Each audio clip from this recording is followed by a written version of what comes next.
भारत माता की। थोड़ा भाई बढ़ा दे, वॉल्यूम बढ़ा दें थोड़ा। हमारा गला ना विधानसभा के अंदर बोलते बोलते थोड़ा खराब हुआ है।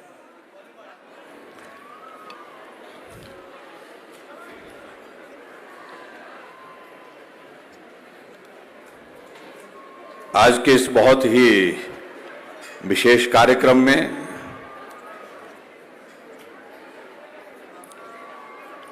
जो यहां ठेव के आलू ग्राउंड में आयोजित किया जा रहा है और मेला भी ऐतिहासिक है, इस अवसर पर हमारे बीच में हिमाचल प्रदेश सरकार में वरिष्ठ मंत्री, जिनके पास शहरी विकास का महकमा, कानून का महकमा, पार्लियामेंट्री अफेयर मिनिस्टर के नाते अलग अलग महकमे हैं, आदरणीय श्री सुरेश भारद्वाज जी, शिमला के हमारे लोकप्रिय सांसद और हमारी पार्टी के प्रदेश के अध्यक्ष श्री सुरेश कश्यप जी, आपके इस विधानसभा क्षेत्र के माननीय विधायक और हमारे पुराने साथी, हम आमने सामने ही रहे जिंदगी भर, और जो पुराना इतिहास है उस पुराने इतिहास में मैं जाऊंगा नहीं, लेकिन हमारे मित्र हैं भाई राकेश सिंघा जी, हमारे बीच में पार्टी के हमारे नेत्री शशि बाला जी, पार्टी के हमारे जिला के अध्यक्ष अजय श्याम जी, एपीएमसी के चेयरमैन नरेश शर्मा जी, यहाँ हमारे हिमफेड के चेयरमैन कौल नेगी जी, हमारे बीच में पार्टी के हमारे वरिष्ठ नेता संदीपनी भारद्वाज जी, पार्टी के हमारे नेता चेतन ब्रागटा जी, और यहाँ नगर परिषद के चेयरमैन विवेक जी और उपाध्यक्षा रीना जी, मंडल के अध्यक्ष श्री धोनी चंद जी, जिला परिषद के सदस्य मदन जी, बीडीसी के चेयरपर्सन यशोदा जी, यहाँ उपस्थित डिप्टी कमिश्नर एसपी शिमला और उपस्थित सभी पंचायती राज संस्थाओं के चुने हुए प्रतिनिधि, भाइयों बहनों और नौजवान साथियों, पत्रकार मित्रों, आज बहुत लंबे अंतराल के बाद ठियोग में आप सबके बीच में आना हुआ है और जिस गर्मजोशी के साथ आप सब लोगों ने हमारा अभिनंदन किया, स्वागत किया, उसके लिए मैं आप सबका बहुत बहुत धन्यवाद करता हूं।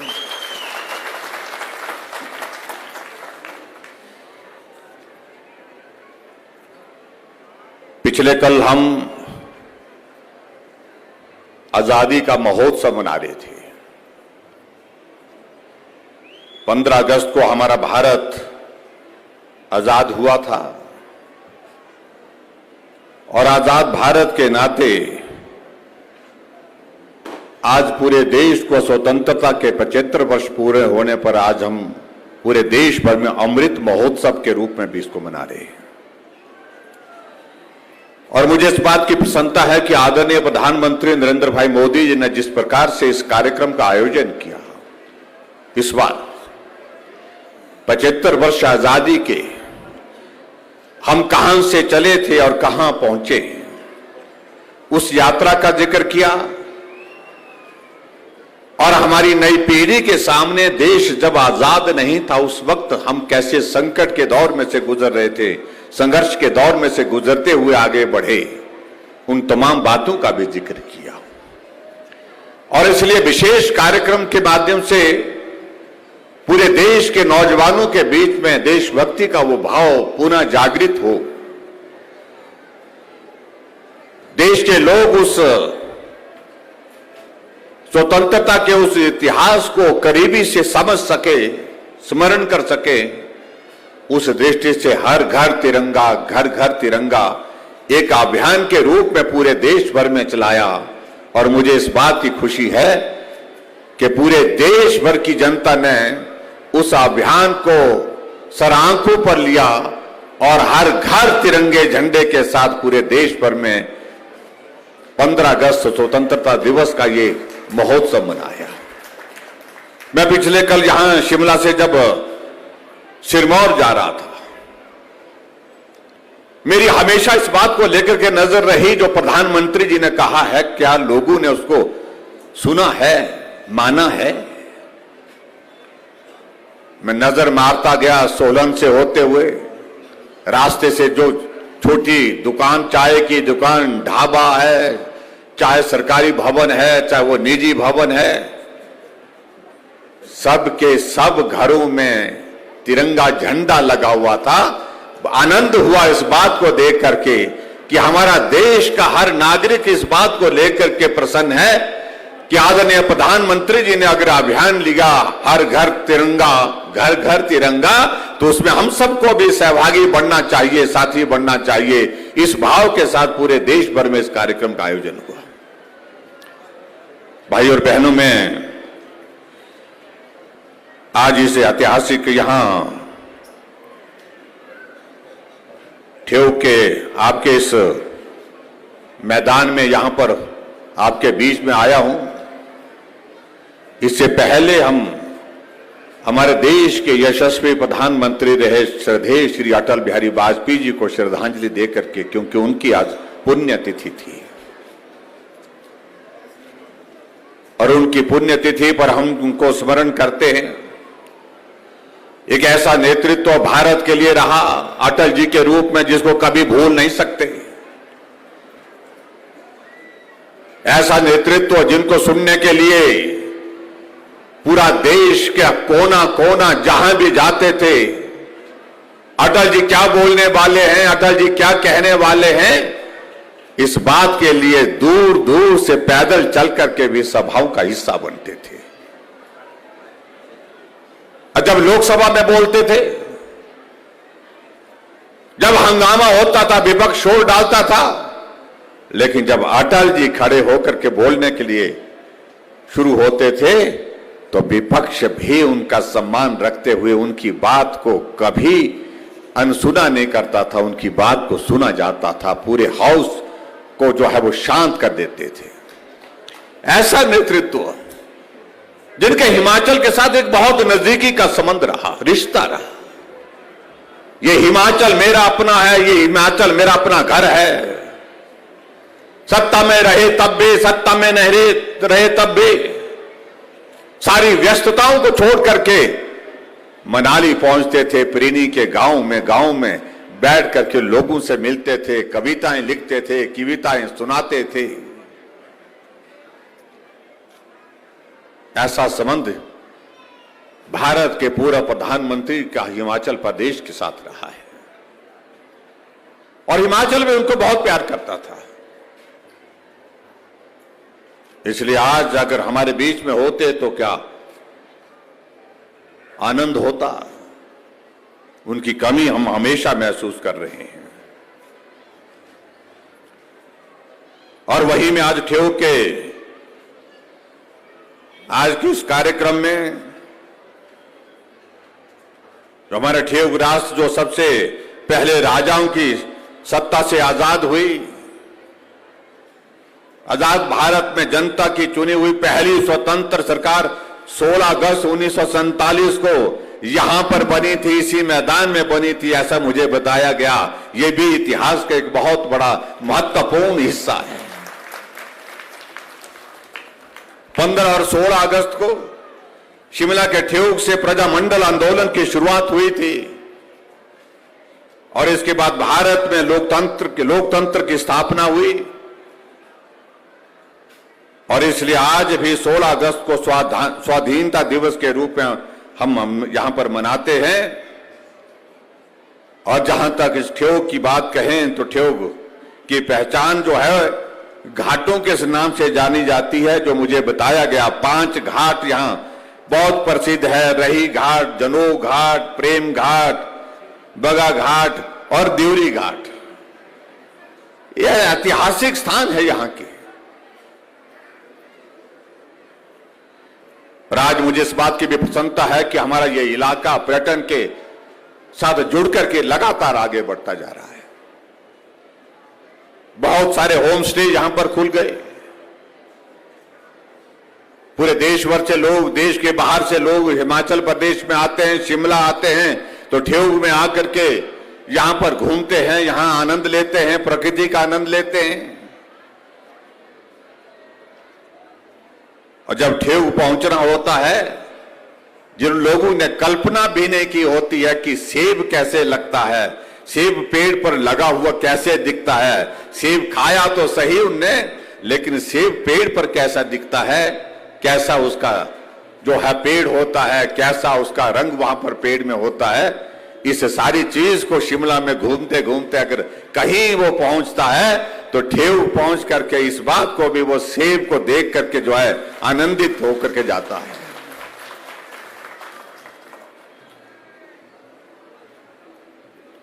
भाइयों बहनों, हम तरक्की की राह पर कितने भी आगे बढ़े, लेकिन अपना मूल नहीं छूटना चाहिए, अपना मूल संस्कृति संस्कार जहां से हम शुरू हुए थे, ये बहुत आवश्यक है। आज हम अगर पूरे देश भर का 75 वर्ष आजादी का मना रहे हैं अमृत महोत्सव के रूप में, वहां हमारे लिए ये सौभाग्य की बात, हम हिमाचल प्रदेश के भी गठन के 75 वर्ष मना रहे हैं।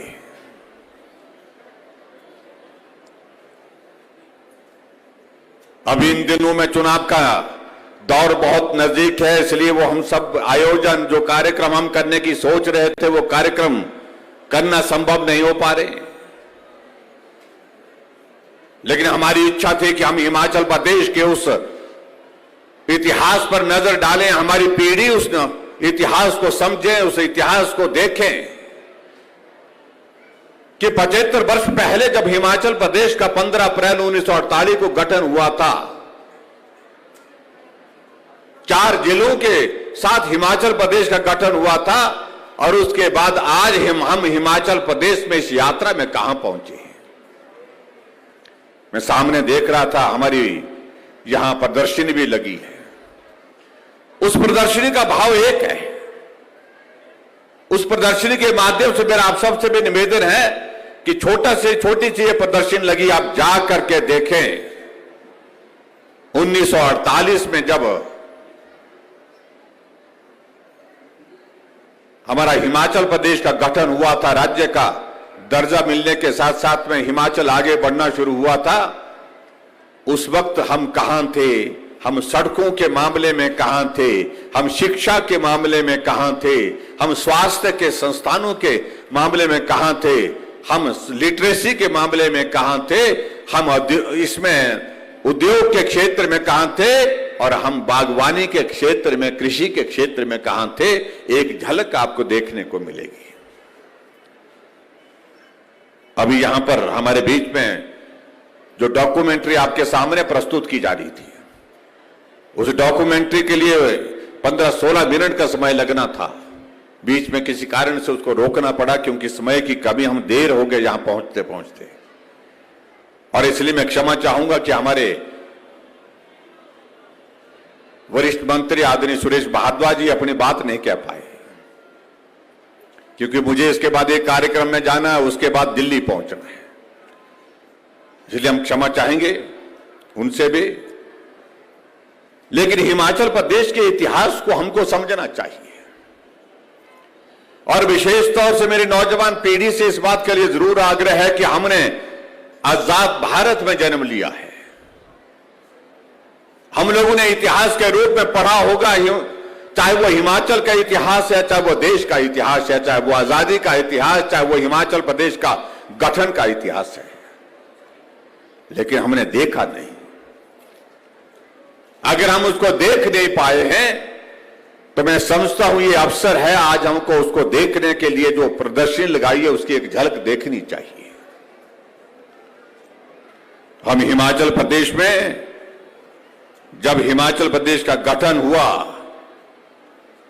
उस वक्त एक छोटे राज्य के रूप में हिमाचल प्रदेश की एक पहचान शुरू हुई, और इसलिए आप लोगों ने इस बात को भी देखा होगा, हमारे बीच में यहां पर साथियों ने हमारे जब वो डॉक्यूमेंट्री प्रस्तुत की थी, उस डॉक्यूमेंट्री के माध्यम से आपने देखा कि हिमाचल प्रदेश का इतिहास उसमें 4 जिलों के साथ शुरुआत हुई थी और 4 जिलों के साथ साथ में आज हमारे हिमाचल प्रदेश में 12 जिले हैं और हिमाचल एक अलग पहचान के साथ पूरे देश के मानचित्र पर खड़ा है।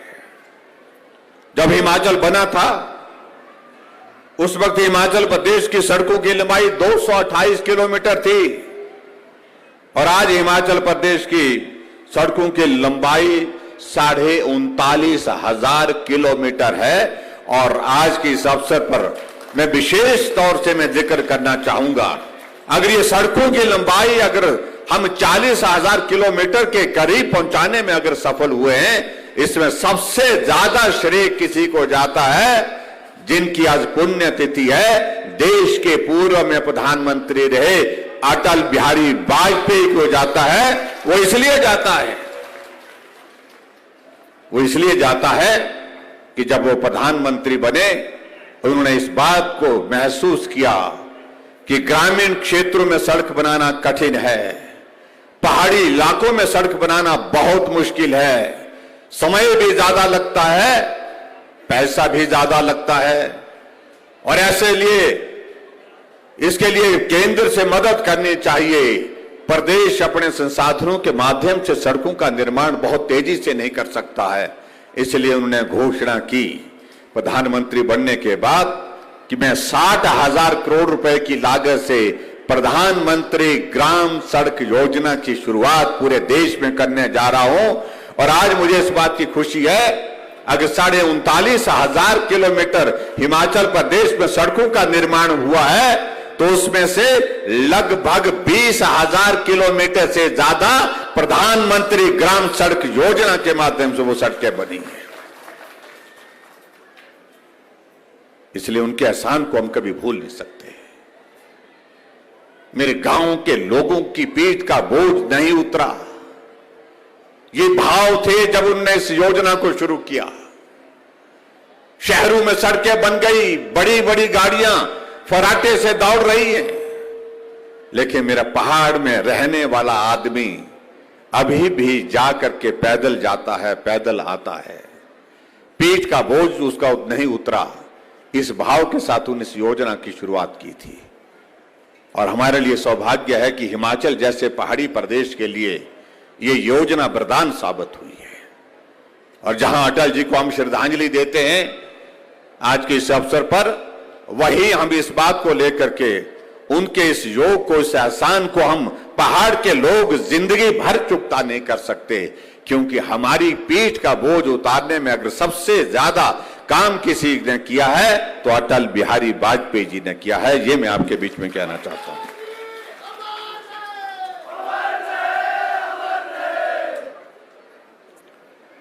जब हिमाचल प्रदेश का गठन हुआ था उस वक्त साक्षरता दर 4.8% थी और महिलाओं में तो 2% थी। और आज हमारे लिए खुशी की बात है कि आज हिमाचल प्रदेश में साक्षरता दर 83% से आगे होगी। हम केरल से पीछे नहीं, हम केरल से भी आगे निकल गए।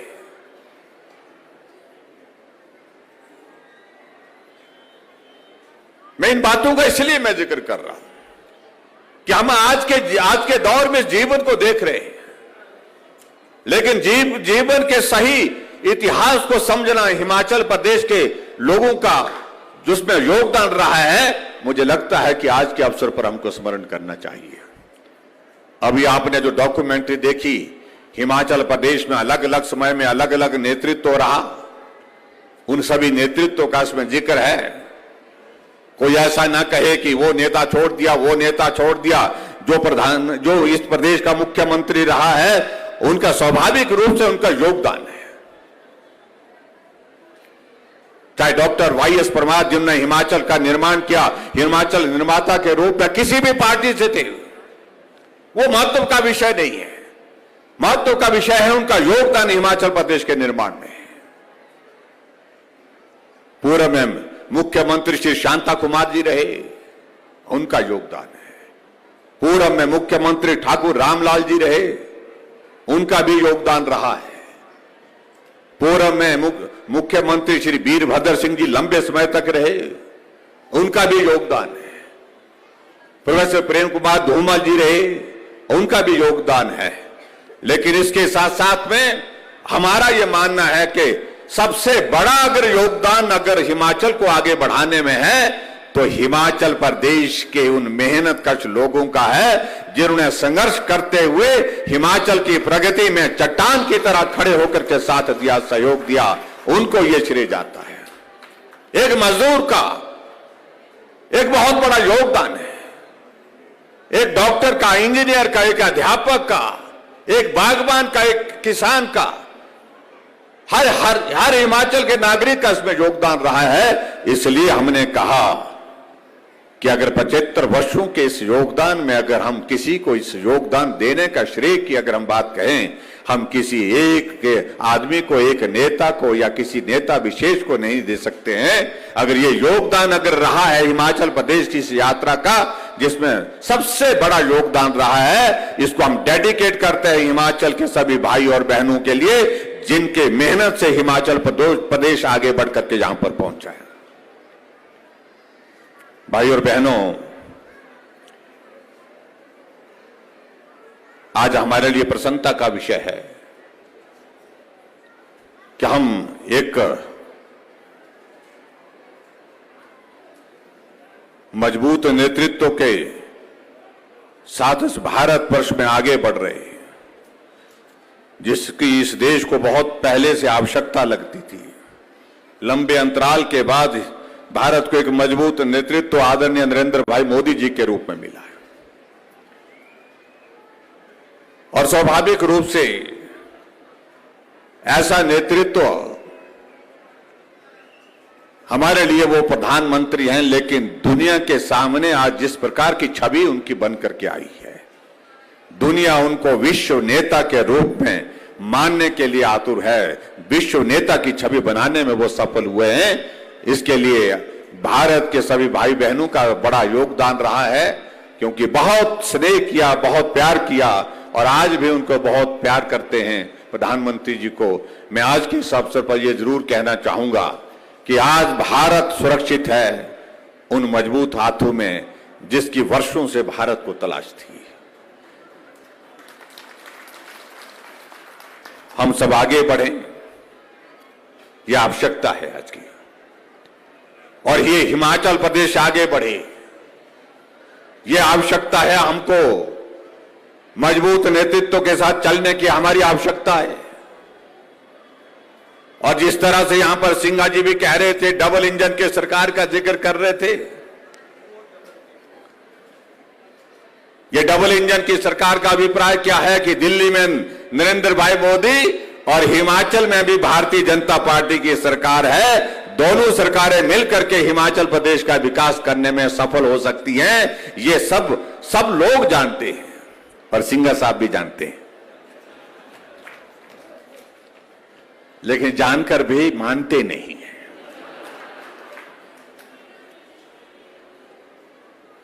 हमने कहा वो उम्र हमारी रही नहीं जब हम छात्र जीवन में होते थे, हम कुछ करके रखते थे, सिंघा साहब आते थे उसको बिगाड़ करके चले जाते थे। अभी भी कभी कभी ऐसी करते ही हैं। मैंने कहा अब छोड़ो यार, अब सिर के बाल चले गए, आपके थोड़े बचे हैं, थोड़े सफेद हो गए हैं वो। अब हम सब लोगों को हिमाचल का भला कहां है, उस भले में हम साथी सहयोगी कैसे बन सकते हैं, उस बात पर सोचना चाहिए। कई बार बहुत अच्छी बातें करते हैं और यहां ठेव के लोगों के साथ भी बहुत अच्छी बातें करते हैं, मुझे मालूम है।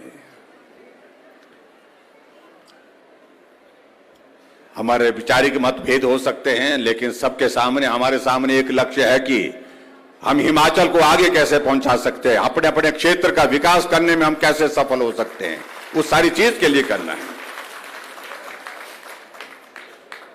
हम हिमाचल प्रदेश में हमने तय किया कि हमारे हिमाचल प्रदेश के गठन के 75 साल का कार्यक्रम हम पूरे हिमाचल प्रदेश के हर विधानसभा क्षेत्र में करना चाहते हैं। हमारे कांग्रेस के मित्र कहने लगते हैं कि आप क्यों करने जा रहे हैं। हमने कहा इसलिए करना चाह रहे हैं कि 75 वर्ष के इतिहास में हमने हिमाचल प्रदेश को, सब लोगों ने, हमारा योगदान नहीं, हिमाचल के लोगों ने इस हिमाचल प्रदेश को इस यात्रा में कहां से कहां पहुंचाया, ये लोगों के बीच में जानकारी जानी चाहिए। और हमारी सरकार है, सौभाग्य है हमारा कि जब हिमाचल प्रदेश के गठन के 75 वर्ष हुए हैं, तब उस वक्त हम इसके चश्मदीद गवाह हैं, हम उस अवसर को देख रहे हैं। और स्वाभाविक रूप से हमारा दायित्व बनता है हम सरकार के माध्यम से लोगों तक उन बातों को पहुंचाएं जिन बातों को लोग भूल गए। तब बोलते तो अच्छा है, लेकिन आप जा रहे हैं, रैलियां कर रहे हैं, ऐसा बोलते हैं। अब उनको लगता है कि शायद चुनाव आ गए हैं तो इसलिए कर रहे हैं। अरे चुनाव तो आएंगे, जब चुनाव का दौर आएगा वो अभी 2 महीने के बाद जब आचार संहिता लगेगी उस वक्त तो उसका दौर तब देखेंगे। अभी तो सरकार है, हिमाचल प्रदेश में हम काम कर रहे हैं। लेकिन मैं इतना जरूर कहना चाहता हूं भाई और बहनों, आप सबके आशीर्वाद से हिमाचल प्रदेश में हमारी सरकार का कार्यकाल का लगभग 4.25 वर्ष का कार्यकाल पूरा हो रहा है। लेकिन हर कदम पर आप सबका सहयोग मिला, समर्थन मिला, साथ मिला। कोविड का बड़ा संकट था, उस संकट में भी आप सब लोगों ने हमारे सरकार के साथ मिलकर के सहयोग किया। उस कोविड के दौर से हम बाहर निकल रहे हैं। जब वैक्सीन बन करके तैयार हुई, वैक्सीन आप सबके बीच में ला करके लगाने का अवसर आया, तो हमारे विपक्ष के लोगों ने कहा कि ये वैक्सीन पता नहीं ये ठीक है कि नहीं है। यहां सारे हम सब लोगों के सामने संकट ये पड़ा है कि जिंदगी को कैसे सुरक्षित कर सके। देश के साइंटिस्ट ने रात दिन मेहनत करके वैक्सीन बना करके तैयार की और हमारे विपक्ष के लोग कहने लगे कि साइड इफेक्ट होगा, अभी इसकी टेस्टिंग पूरी नहीं हुई है।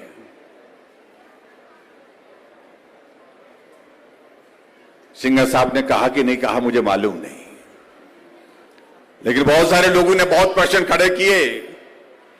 लेकिन हमने दोनों ने वैक्सीन एक ही दिन लगाई।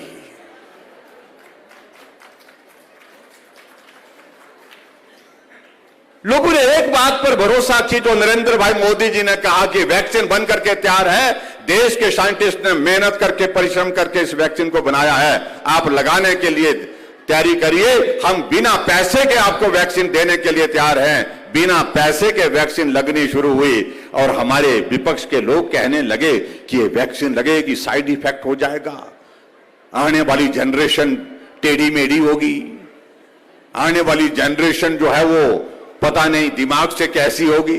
कई तरह के प्रश्न खड़े किए, लेकिन लोगों ने सुना, माना नहीं, माना नरेंद्र भाई मोदी जी को। सीधे उठे लोग अपने घरों से और कतार में खड़े हुए वैक्सीन सेंटर में जाकर के और वैक्सीन लगा करके जो है अपने जीवन को सुरक्षित किया।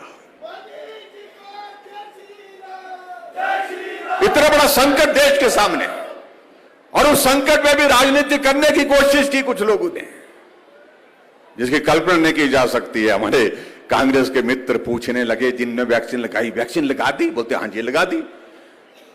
बोलते बुखार तो नहीं आया? बोलते नहीं जी बुखार तो नहीं आया। चक्कर तो नहीं आया? बोलते आपको? उन्होंने कहा कि चक्कर भी नहीं आया है, ऐसा है? नहीं बोलते 1-2 दिन बाद बताया है कि भाई 2 दिन बाद बुखार आ सकता है। 2 दिन के बाद फिर पूछा ठीक है आप? बोलते हम तो ठीक है। और जब उन्होंने देखा कि सारे पड़ोसियों ने, ऊपर ने, आगे पीछे गांव में रहने वाले सारे वैक्सीन लगा के आए, तो मास्क पहन करके जाकर के वैक्सीन सेंटर पहुंचे और वैक्सीन लगा करके नर्स को पूछ रहे हैं कि अगली डोज कब लगेगी। ऐसे कलाकार हैं। लेकिन मैं आप सबका धन्यवाद करना चाहूंगा, हिमाचल प्रदेश की जनता का धन्यवाद करना चाहूंगा। पूरे देश में वैक्सीन शुरू हुई और पहली डोज पूरा करने वाला सबसे पहला प्रदेश हिमाचल प्रदेश। आप सबको बहुत बहुत बधाई।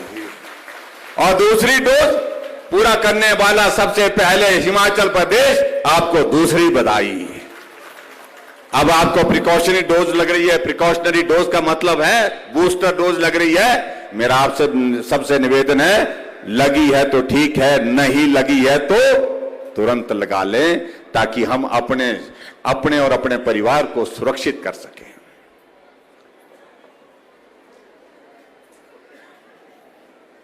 भाई और बहनों, आप सबके सहयोग से हिमाचल प्रदेश में हमारी सरकार ने काम करने की कोशिश की।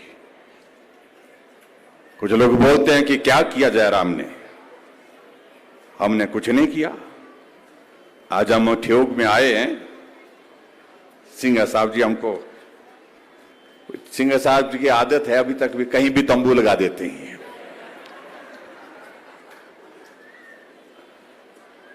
पूछना पड़ता है इनको कि आज कहां हैं आप। और मैं यहां देख रहा था, आज आपके इस विधानसभा क्षेत्र में आना जाना कम हुआ, लेकिन मैं देख रहा हूं कि आपके इस विधानसभा क्षेत्र में भी आज हमने एक साथ यहां पर 13 उद्घाटन किए और उसके साथ साथ में 6 हमने शिलान्यास किए। 19 उद्घाटन और शिलान्यास किए हमने और 81.5 करोड़ 81 करोड़ के उद्घाटन और शिलान्यास आपके विधानसभा क्षेत्र में।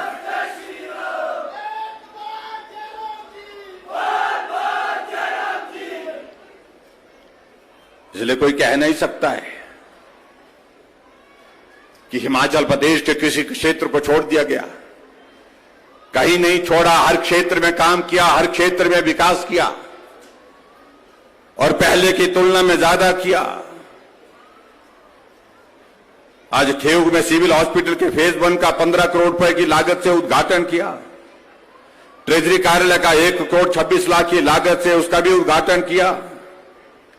मैं इसलिए सर्वा पढ़ करके सुना रहा हूं, समय की कमी है, लेकिन फिर भी मैं थोड़ा सा यहां इनको थोड़ा ध्यान में ला रहा हूं। ये किया हमने, कल को ऐसा ना बोले कि भाई कैरटू में संस्कृत महाविद्यालय का उद्घाटन किया 2 करोड़ 40 लाख की लागत से।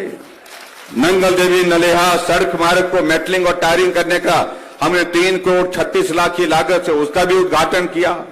जय पलाना सड़क मार्ग का मेटलिंग और टायरिंग का काम पूरा करने के बाद 2 करोड़ 70 लाख की लागत से बनकर के वो तैयार हुई, उसका भी उद्घाटन किया। सरोग कदयोग सड़क का मेटलिंग टायरिंग करने के लिए 2.5 करोड़ रुपए खर्च करने के बाद उसका उद्घाटन किया। उसके लिए सिंघा साहब आपको बहुत बहुत बधाई। बेगलची दरेज गवेच सिद्धपुर सड़क का मेटलिंग टायरिंग के लिए 5 करोड़ 30 लाख की लागत से उसको तैयार किया और उसका भी उद्घाटन किया। टियाली मंदिर नन्नू सड़क पर मेटलिंग टायरिंग का काम पूरा करने के बाद 4 करोड़ 70 लाख की लागत से उसको पूरा किया, उसके लिए भी बहुत बहुत बधाई। रूंगकली चिखड़ दानीवाल सड़क पर मेटलिंग टायरिंग करके 3 करोड़ 35 लाख की लागत से उस कार्य को पूरा किया, उसका भी आप सबको बहुत बहुत बधाई। कोट चुंग सड़क के लिए मेटलिंग टायरिंग 1 करोड़ 80 लाख की लागत से, उसके लिए भी आपको बहुत बहुत बधाई। और इसी तरह से सब्जी मंडी ठियोग के अपग्रेडेशन का आधुनिकीकरण के लिए 76 लाख की लागत से, उसके लिए भी मैं आप सबको बहुत बहुत बधाई देता हूं।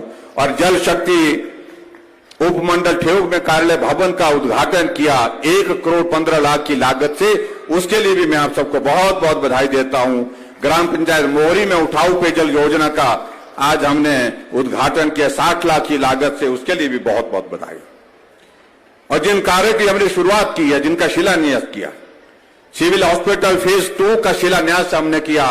और मेरा यह मानना है कि यह ठियोग जो ऐसा इलाका है जो शिमला के करीब है भले ही, लेकिन सारे इलाके शिमला के दूर दराज के इलाके से जो भी पेशेंट आता है तो ज्यादातर वो यहाँ ठियोग के इस दौर में से गुजरता है। और यहाँ अभी हम आ रहे थे कार्यक्रम के लिए, तो आते आते भी हमको 4 एम्बुलेंसेज आते जाते मिली जिसमें मरीज जा रहे थे। तो स्वाभाविक रूप से ये एक ऐसा जंक्शन है जहां पर हॉस्पिटल अच्छा होना बड़ा जरूरी है। इसलिए हमने सिविल हॉस्पिटल फेज 2 का 10 करोड़ की लागत से आज शिलान्यास किया, उसके लिए मैं आपको बहुत बहुत बधाई देता हूं। ग्राम पंचायत सहज में हरिजन बस्ती ढलीधार और शिरगुल के लिए गिरीखड़ से उठाऊ पेयजल योजना सिंचाई योजना और 1 करोड़ 65 लाख की लागत से उसका भी हमने शिलान्यास किया है। और केराला कराना बाया सोई सड़क का हमने शिलान्यास किया 5 करोड़ 70 लाख की लागत से। बसा महोक संधु बाया हलाई सड़क के लिए उसका शिलान्यास किया 5 करोड़ 40 लाख की लागत से, उसके लिए भी मैं आप सबको बहुत बहुत बधाई देता हूं।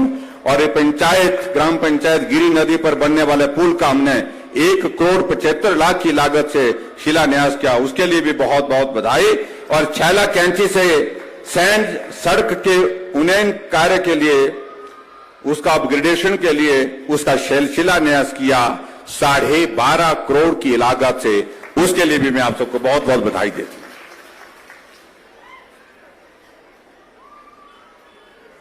जहां तक हिमाचल प्रदेश की और बातों का हम जिक्र करें,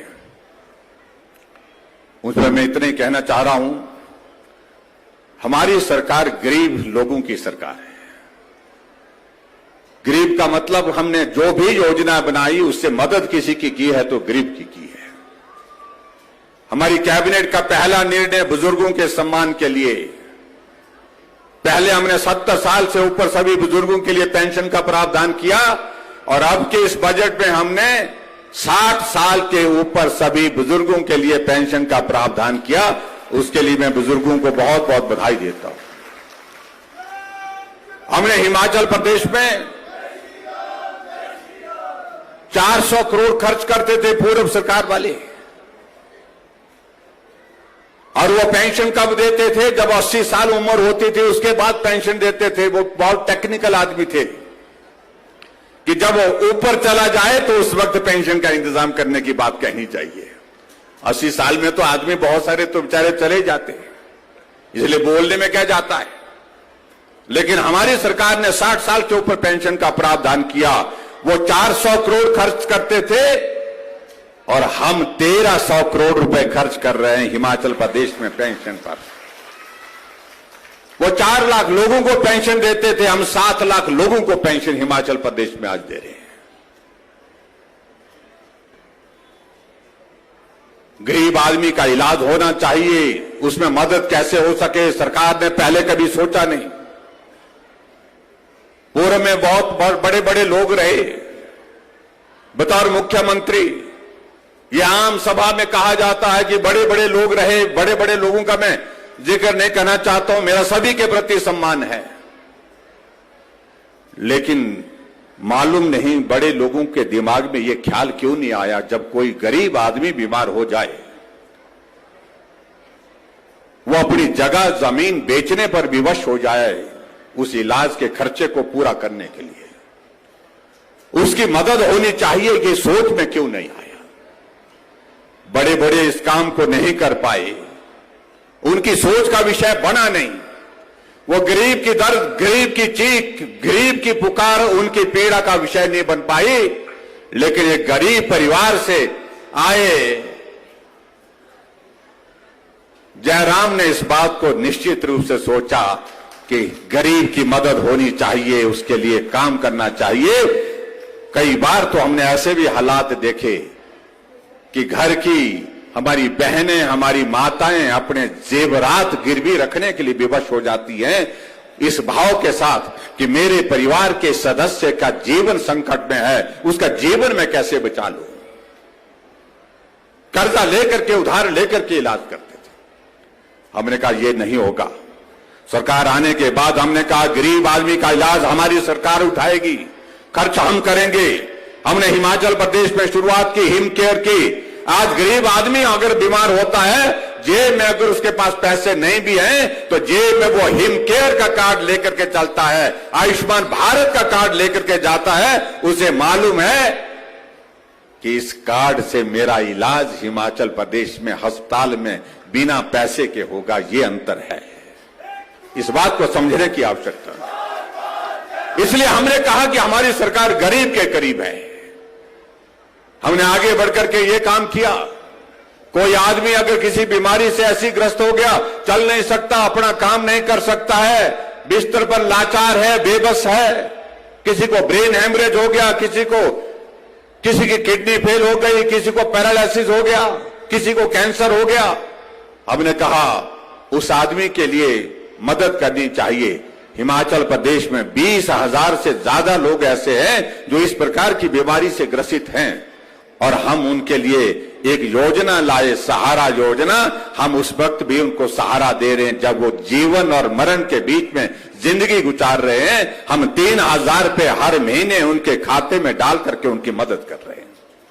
ये सोच आ सकती थी, पहले भी आ सकती थी, लेकिन नहीं आई। ये छोटा आदमी सोच सकता है, बड़ा आदमी नहीं सोच सकता है। ये अंतर है जिस बात को लेकर के हर घर में गैस का चूल्हा होना चाहिए। और गैस का चूल्हा पड़ोसी के घर में आया, लेकिन पड़ोस में रहने वाली हमारी बहन, हमारी मां गरीब है, इसलिए वो अपने घर में धुएं में रह करके परिवार का भोजन बनाती थी। लेकिन वो भी सोचती थी काश मेरे पास भी गैस का चूल्हा होता। हमने कहा इस स्वप्न को हम साकार करेंगे। पूरे देश में आदरणीय प्रधानमंत्री नरेंद्र भाई मोदी जी ने उज्ज्वला योजना की शुरुआत की और हिमाचल प्रदेश में हमने गृहिणी सुविधा योजना की शुरुआत की। 3,34,000 गैस के चूल्हे हर घर में पहुंचाए। पूरे देश में हिमाचल पहला राज्य बना जहां हर घर में गैस का चूल्हा पहुंचाने में हम सफल हुए। ये भी अंतर है जिस अंतर को बड़े लोगों ने सोचा नहीं, छोटे लोगों को सोचा है, छोटे लोगों ने सोचा। एक बेटी की शादी बीपीएल परिवार की है, गरीब बेटी है। मां बाप का भी स्वप्न होता है कि बेटी को हमको आगे बढ़कर के जाना चाहिए, बेटी हमारी अच्छे परिवार में जाए, ये स्वप्न सबका होता है। लेकिन उसके बावजूद कभी उस बेटी के बारे में सोचा नहीं कि उसके लिए हमको क्या करना है। इसलिए भाई और बहनों, हमने सोचा, हमने एक योजना शुरू की, शगुन योजना। जिस दिन गरीब बेटी की शादी होगी, बीपीएल परिवार की उस बेटी की शादी होगी, हम सरकार की ओर से 31,000 रुपए शगुन उस बेटी के नाम पर शगुन योजना के अंतर्गत दे रहे हैं। ये भी एक नई शुरुआत हिमाचल प्रदेश में हमारी सरकार ने की है। अभी हमने और भी निर्णय किए हिमाचल प्रदेश में, और जिसके लिए मैं विशेष तौर से मैं जिक्र करना चाहूंगा। हमारी माताएं बड़ी संख्या में यहां पर बैठी हैं। आजकल माताएं घर में नहीं, घर से बाहर भी काम के लिए जाती हैं, सरकारी नौकरी करती हैं, प्राइवेट सेक्टर में काम करती हैं, अपना निजी व्यवसाय करती हैं। उनका आने जाने का ये सफर का खर्चा कैसे कम हो सके, कभी पहले सोचा नहीं। हमने सोचा, और हमने जो है इस बात के लिए हमने घोषणा की कि जुलाई महीने से हिमाचल प्रदेश में, क्योंकि महिलाओं की संख्या आबादी का 50% हिस्सा है, आधा हिस्सा महिलाओं का है, तो किराया भी बसों का आधा लेंगे। ये भी हमने हिमाचल प्रदेश में हमने शुरुआत की। इसके लिए तो मुझे लगता है कि पुरुष बहुत टेंशन में क्यों दिख रहे हैं मुझे। पुरुषों ने कई जगह हमको लिख करके भेजा, अब महिलाओं के लिए किराया आपने आधा कर दिया, हमने क्या बिगाड़ा था। और स्वाभाविक रूप से उनको लगता है कि भाई ये बाहर भीतर जाने का काम हमारा ही है, महिलाओं का नहीं है। हमने कहा भाई साहब आप भी उसमें लाभार्थी हैं, वो तो हम कैसे हुए, किराया तो महिलाओं का अदा किया। हमने कहा महिलाओं का किया, लेकिन महिलाएं जाती हैं तो बटुआ तो आपका ही खुलता है ना। वो तो हाँ, वो तो ठीक है, वो तो सच बात है।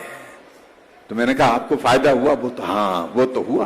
तो मैंने कहा तो बोलिए कि भाई ये लाभ हमको भी पहुंचा। तो इसलिए महिलाओं के लिए आधा किराया हमने किया है, इसलिए किया है कि महिलाओं का आना जाना सरल और सहज हो जाए। और भी बहुत सारी चीजों को लेकर के हिमाचल प्रदेश में बिजली की अगर मैं बात कहूं, हम गांव में बिजली जो खर्च करते हैं, मैंने कहा कितनी खर्च करते हैं, सब लोगों ने कहा 60 यूनिट से 100 यूनिट तक खर्च करते हैं। हमने कहा किराया कितना आता है, बुत किराया तो आ जाता है 300 रुपए आ जाता है, 400 रुपए आ जाता है। हमने कहा इसका क्या रास्ता निकालें। हिमाचल ऊर्जा राज्य के रूप में जाना जाता है। हम 1100 मेगावाट बिजली पैदा करते हैं। हम हिमाचल के लोग पंजाब को बिजली बेचते हैं, हरियाणा को बेचते हैं, दिल्ली को बेचते हैं, राजस्थान को बेचते हैं, नेशनल ग्रिड को बेचते हैं। मैंने कहा हिमाचल ऊर्जा राज्य होने के बाद हमारे गांव के गरीब लोगों को क्या लाभ हुआ, हमको सोचना चाहिए। हमने तय किया 125 यूनिट तक जो हमारी मिडिल क्लास सारी आती है हिमाचल प्रदेश में, लगभग 15 लाख परिवार उसमें आते हैं। हमने कहा 125 यूनिट खर्च करने वाले परिवारों के लिए हम 0 बिल देंगे, कोई किराया नहीं लेंगे। और आप लोगों ने देखा भी होगा,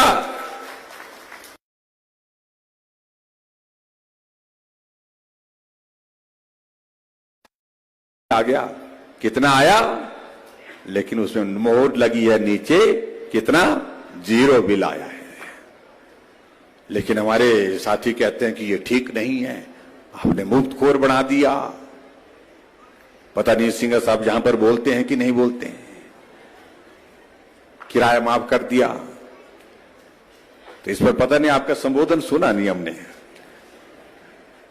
बता देना आप लोगों ने बाद में हमको क्या बोलते हैं। लेकिन हम गरीब लोगों के साथ खड़े होकर के काम करें। हाँ, 125 यूनिट के बाद जो खर्च करने वाले होंगे तो स्वाभाविक रूप से वो लोग हैं जो अफोर्ड कर सकते हैं। इसलिए बहुत सारी चीजों का हम जिक्र करेंगे तो बहुत सारा वक्त लगेगा, मैं क्षमा भी चाहूंगा। लेकिन मुझे इस बात की खुशी है कि हम यहां बहुत सारी चीजों को देख रहे हैं। हमारा प्रोसेसिंग प्लांट, हमारा पराला का जो 100 करोड़ की लागत से वो बन करके तैयार है, बहुत जल्दी हम उसका उद्घाटन करने जा रहे हैं, बहुत जल्दी उसका उद्घाटन करेंगे। और 60 करोड़ की लागत से हमारा सीए स्टोर जो है उसका काम शुरू कर दिया गया पराला का, जिससे हमारी एप्पल बेल्ट को बहुत बड़ा उसका लाभ होगा। और पराला मंडी जो है वो 10 करोड़ की लागत से जिसको हम बना रहे हैं वो 1 महीने के अंदर बन करके तैयार होगी। और जैसे वो बन करके तैयार होगी हम उसका उद्घाटन करने के लिए भी आएंगे, ये भी मैं आपके बीच में कहना चाहता हूं। इसी तरह से हमारे शिलारू मंडी 20 करोड़ की लागत से बन करके तैयार होने वाली है, 1 महीना 1.5 महीने के अंदर बन करके वो तैयार होगी, उसका भी उद्घाटन करने की हम कोशिश करेंगे, यहां पर आप सबके बीच में पहुंच पाए। और इसी तरह से 15 करोड़ की लागत से हमारी थर्मटी की जो हमारी जो है मंडी है उसका काम हमने शुरू कर दिया है। ठेउग मंडी 1 करोड़ की लागत से जिसका हमने आज उद्घाटन किया। जोल टिकर जो हमारी सीए स्टोर का अपग्रेडेशन को लेकर के उसका काम शुरू हो गया है और बहुत जल्दी वो बनकर के तैयार हो जाएगा। छैला पराला सड़क जो है हमारी, जिसका मैंने जिक्र पहले भी किया, लगभग 12.5 करोड़ की लागत से उसका भी जो वो पैसा हमने दे दिया, बहुत जल्दी उसका काम शुरू हो जाएगा। और इस तरह से हर तरह से आपके क्षेत्र के विकास की दृष्टि से, इस इलाके के लिए, शिमला के विकास के लिए और आपके ठेउग विधानसभा क्षेत्र के विकास के लिए हम प्रयत्नशील हैं। भाई और बहनों,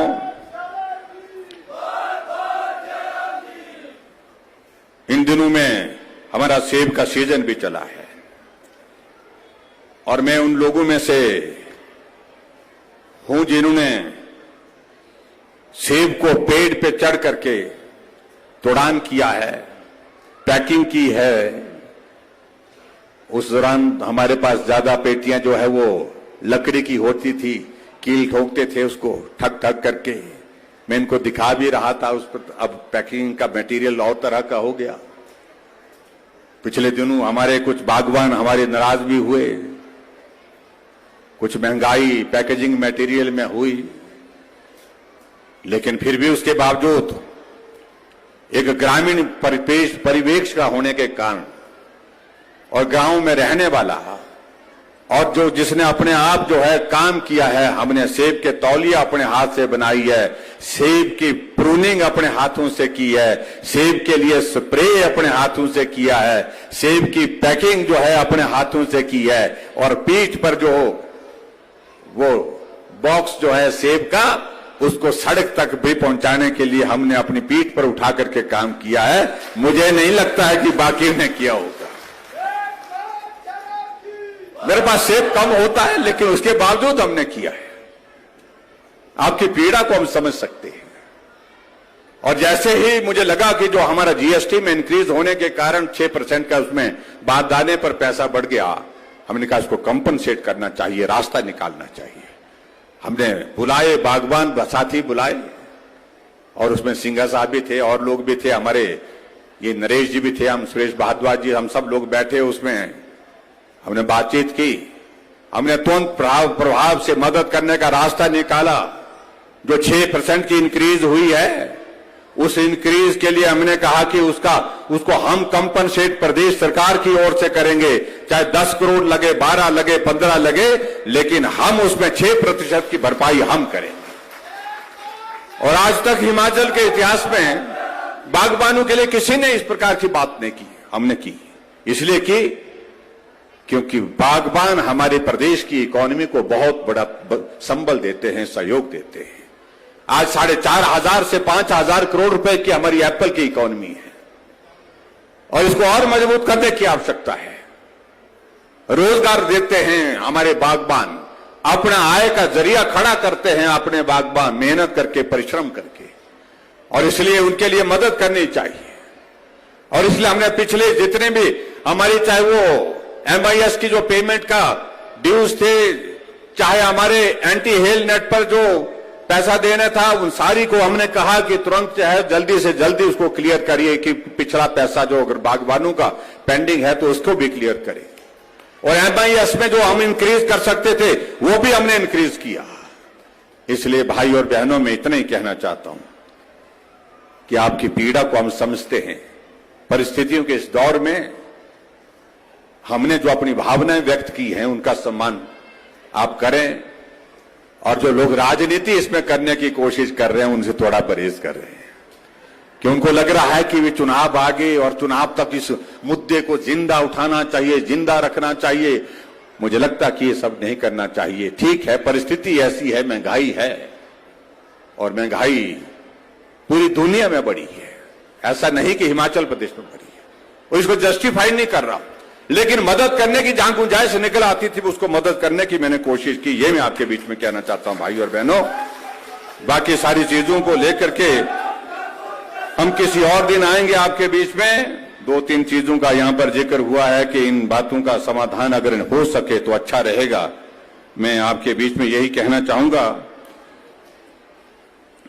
एक तो यहां पर कुछ स्कूलों का जिक्र किया गया है, एक राजकीय उच्च पाठशाला महोग और एक दारटू मुंडू है ना, और उसके बाद बड़े कठिन नाम भाई, और एक और स्कूल है, ये राजकीय प्राथमिक पाठशाला दवा, और एक राजकीय वरिष्ठ एक राजकीय माध्यमिक पाठशाला बतिउड़ा। इनको अपग्रेड करने की बात कही है, तो इन स्कूलों को मैं अपग्रेड करने की यहां पर घोषणा करता हूं। इन स्कूलों को अपग्रेड कर देंगे। और उसके साथ साथ में एक बात यहां कही गई कि ये यहां का जो हमारा मैदान है, ये इसको नेहरू मैदान बोलते हैं, ठेव का, कहा गया कि इसको और व्यवस्थित करना है, इसके लिए कुछ पैसे की आवश्यकता है। तो उसको पैसे की उसमें क्या करना चाह रहे हैं, मेरा आप सबसे निवेदन है कि इसको बनाना है तो ठीक तरह से इसको बनाइए, क्या बनाना है, लेकिन पूरी योजना करके ठीक तरह से इसको बनाइए। और उसके सौंदर्यीकरण और इसके लिए वो बेहतर करने के लिए जो इन्होंने पैसे की मांग की है, उसमें मैं 25 लाख रुपए देने की यहां पर घोषणा करता हूं। और इसी प्रकार से आगे बढ़ करके एक हमारी ये मत्याना में जो PSC है, मुझे बताया गया कि इसको दर्जा बढ़ाना चाहिए, तो उसका दर्जा बढ़ा करके मत्याना एक बड़ा सेंटर बन गया है आने जाने का। और इस PSC का दर्जा बढ़ा करके मैं CSC करने की इसकी घोषणा करता हूं, और मुझे पूरा भरोसा है इससे बहुत अच्छा रहेगा। और उसी तरह से एक और बात यहां पर कही गई है, ठेव उपमंडल के मत्याना में और कुमारसन उपमंडल में बड़ा गांव में उप तहसील खोलने की मांग की है, और जिसको यहां पर आपके सामने रखा गया। मैं देख रहा था आप लोग ताली भी बजा रहे थे, जो भी जिक्र कर रहा था, तो सब लोग सिंघा साहब उठे, तो इन्होंने कहा कि भाई आपको ताली बजानी पड़ेगी तब मिलेगी, ये बोलते हैं। और उन्होंने उसके बाद यहाँ सुरेश कश्यप जी भी इनके समर्थन में, सब लोगों के समर्थन में खड़े हो गए। मैं और सुरेश भारद्वाज जी हम बैठे बैठे देख रहे थे कि हमारे समर्थन में कोई नहीं है, सब आप लोगों के समर्थन में है। तो ऐसे में ये करना चाहिए नहीं करना चाहिए मैं सोच रहा था, लेकिन मैंने इस तरह से देखा कि मैं भी ग्रामीण क्षेत्र का रहने वाला हूं, पिछड़े क्षेत्र का, और जिस प्रकार से इस प्रकार के जब हमारे सुविधाएं हमारे घर के करीब होती है, इलाके के करीब होती है, तो निश्चित रूप से उसका लाभ होता है, क्षेत्र का भी लाभ होता है, लोगों को आने जाने की एक सुविधा होती है। तो मैं दोनों जगह उप तहसील खोलने की घोषणा करता हूं, मतियाना और जो है उसके बाद बड़ा गांव में सब तहसील हम खोलेंगे, ये मैं आपके बीच में कहना चाहता हूं। और उसके बाद एक अंत में एक और बात कही गई है, जो ठेउग में जो हमारा ये हॉस्पिटल है, ये सिविल हॉस्पिटल है, और अभी तक इसमें 150 बेड हैं, और मैंने आपको कहा कि फेज 1 फेज 2 के जो हमारे इसके हॉस्पिटल के काम जो है वो कुछ पूरे हुए हैं, कुछ काम शुरू किए हैं। और निश्चित रूप से मेरा ये मानना है कि शिमला के अगर आईजीएमसी में, केएनएच में और केएनएच के साथ साथ में डीडीयू में अगर हमको लोड कम करना है, प्रेशर कम करना है, तो उसके लिए पेरिफेरी में हमको एक्सपेंशन करना पड़ेगा, स्ट्रेंथन करना पड़ेगा हमारा इंफ्रास्ट्रक्चर हेल्थ सेक्टर का, उसके लिए बहुत आवश्यक है। और उस तरह से जो मांग की गई है, तो यहां के इस हॉस्पिटल को जो 150 बेड का है, इसको मैं अपग्रेड करके इसको 200 बेड करने की घोषणा करता हूं। और ये भी मैं कहना चाहता हूं, अभी हम हिमाचल प्रदेश में हम 500 डॉक्टर की भर्ती की प्रक्रिया शुरू कर चुके हैं, और ये हिमाचल प्रदेश के इतिहास में पहली बार है कि एक साथ 500 डॉक्टर कैसे भरते थे डॉक्टर पहले, 50 डॉक्टर, 30 डॉक्टर, 40 डॉक्टर, 20 डॉक्टर ऐसे भरते थे। हमने कहा गांव में हमारे स्वास्थ्य की सुविधाएं पहुंचनी चाहिए, ये बहुत आवश्यक है, और इसलिए 500 डॉक्टर की भर्ती की प्रक्रिया हमने शुरू कर दी है। और मुझे पूरा भरोसा है कि सभी जगह 1 महीने के अंदर अंदर आने वाले समय में डॉक्टर की कमी को हम पूरा करने की स्थिति में हो पाएंगे। कोई भी स्वास्थ्य संस्थान डॉक्टर के बिना नहीं रहेगा, इस बात को हमने सुनिश्चित किया है। और इसी तरह से पिछले कल हमने एक और बेहतरीन हमने एक काम की शुरुआत हिमाचल प्रदेश के अंदर हेल्थ सेक्टर में की है, और वो की हमने सिरमौर में सराहन से मुख्यमंत्री के नाम से हमने उसकी शुरुआत की है। क्या नाम रखा उसके, हमने मुख्यमंत्री मोबाइल क्लिनिक, हाँ एमएमसी, मुख्यमंत्री मोबाइल क्लिनिक के नाम से हमने हिमाचल प्रदेश में शुरुआत की। 68 की 68 विधानसभा क्षेत्र में हम फुल्ली इक्विप्ड जो है एम्बुलेंसेज भेज रहे हैं। उसमें डॉक्टर होगा, फार्मासिस्ट होगा, और उनके साथ साथ में और भी स्टाफ होगा। जो बेसिक टेस्ट होते हैं इन्वेस्टिगेशन के सारे उसमें सारा सिस्टम उसमें लगाया है टेक्नोलॉजी के माध्यम से। उस गाड़ी में जाकर के वो गांव में खड़ी हो जाएगी, और गांव के लोगों को बुलाएंगे, वहीं पर टेस्ट करेंगे, वहीं पर रिपोर्ट देंगे, और रिपोर्ट देने के बाद वहीं डॉक्टर उनको चेक करके दवाई दे करके आएगा। मोबाइल क्लिनिक के नाते मुख्यमंत्री मोबाइल क्लिनिक की हमने पिछले कल शुरुआत की है। 1 महीने के अंदर अंदर हर विधानसभा क्षेत्र में उस प्रकार की शुरुआत हम कर रहे हैं, और उसका भी आप सबको बहुत बड़ा एक लाभ मिलेगा, ये मैं आपके बीच में कहना चाहता हूं। अब जहां तक यहां आज के इस कार्यक्रम में आए हैं, 2 बातों का जिक्र यहां पर किया गया, और एक जहां कहा गया जो प्रेम घाट चौक है, क्योंकि आज के दिन अटल जी का देहांत हुआ था, इसलिए उनकी स्मृति में हमको इस बात को याद रखना है। तो उनका कहना यह है कि इस चौक का नाम हम अटल जी के नाम पर रखें। अगर आप लोगों की इच्छा है, सबकी इच्छा है, तो इस काम को भी हम करेंगे। चौक आपका है, आपके गांव का है, आपके शहर के बीच में है, ठेउग के बीच में है, और इसको अटल चौक के नाम से हम नामित करेंगे। और आने वाले समय में संभव हुआ तो छोटा स्टैचू भी लगाएंगे, ताकि अटल जी को भी याद रख सकें, अटल जी के योगदान को भी हम सब लोग स्मरण करते रहें। और इसी तरह से यहां आज के इस मेले का जहां आयोजन यहां पर किया गया है, इस ऐतिहासिक मेले का, और इस ऐतिहासिक मेले को अभी जिला स्तर पर आप मनाते हैं, जिला स्तर का दर्जा इसको है। तो मैं, क्योंकि ये देश के इतिहास के साथ जुड़ा हुआ है, मेला छोटा है बड़ा है ये वो महत्व का विषय नहीं है, लेकिन इसका इतिहास है कि 16 अगस्त 1947 को यहां पर स्वतंत्र सरकार बनाने की घोषणा की गई थी, इसलिए इसका बड़ा महत्व और कहा गया कि उसके बाद में ये मेला लगातार यहां पर मनाया जाता है। तो इस मेले को मैं जिला स्तर से इसका दर्जा बढ़ा करके राज्य स्तरीय करने की भी यहां पर घोषणा करता हूं। ये मैं आपके बीच में कहना चाहता था। भाई और बहनों, आपका सहयोग, आप सबका आशीर्वाद सदैव मिलता रहा है और आने वाले समय में आप सबका सहयोग निश्चित रूप से मिलता रहेगा। और आजकल हम एक बात का हम जिक्र करते हैं तो हमारे कुछ साथियों को बहुत बड़ी परेशानी हो जाती है। हम कहते हैं कि रिवाज बदलेंगे तो उनको लगता पता नहीं क्या बदल डालेंगे। हम कुछ नहीं बदलने की बात कह रहे हैं, हम सिर्फ एक बात कह रहे हैं। ये हिमाचल प्रदेश में एक रिवाज ऐसे बना है कि सरकार 5 साल के लिए बनती है और उसके बाद बदल जाती है। तो हमने कहा इस रिवाज को बदलने की शुरुआत पूरे देश भर में हो गई है। उत्तराखंड हमारा पड़ोस का राज्य है, जहां हर बार 5 साल के बाद सरकार बदल जाती थी। रिवाज बदला, भाजपा की सरकार थी, फिर भाजपा की सरकार बनी। उत्तर प्रदेश में रिवाज बन गया था, हर 5 साल के बाद सरकार बदल जाती थी। 37 वर्षों के बाद वहां भी रिवाज बदला और फिर भारतीय जनता पार्टी की सरकार बन करके योगी जी फिर से मुख्यमंत्री बन गए।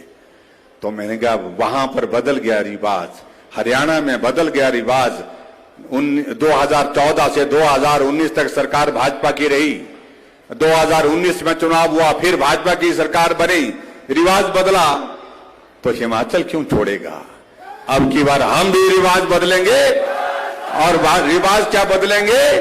सिर्फ हमने एक बात कही कि अब की बार सरकार नहीं, रिवाज बदलेंगे, फिर भाजपा की सरकार सत्ता में लाएंगे। आदरणीय नरेंद्र भाई मोदी जी के आशीर्वाद से प्रदेश को आगे बढ़ाने के लिए हम काम करेंगे और आप सबका सहयोग, आप सबका आशीर्वाद, आप सबका समर्थन उसमें चाहिए। इतना मैं बात कहना चाहता हूं। और यहां मेला कमेटी ने कहा कि थोड़ी मदद की जरूरत है। 2 लाख तो बहुत होते हैं भाई, क्या करेंगे उसका? हाँ जी, बड़ा मेला है। चलो, अगर आपने इसका दर्जा बढ़ा करके राज्य स्तरीय करने की घोषणा की है तो मैं यहां 2 लाख रुपए मेला कमेटी को देने की भी घोषणा करता हूं। बहुत बहुत बधाई, बहुत शुभकामनाएं। जय हिंद, जय हिमाचल।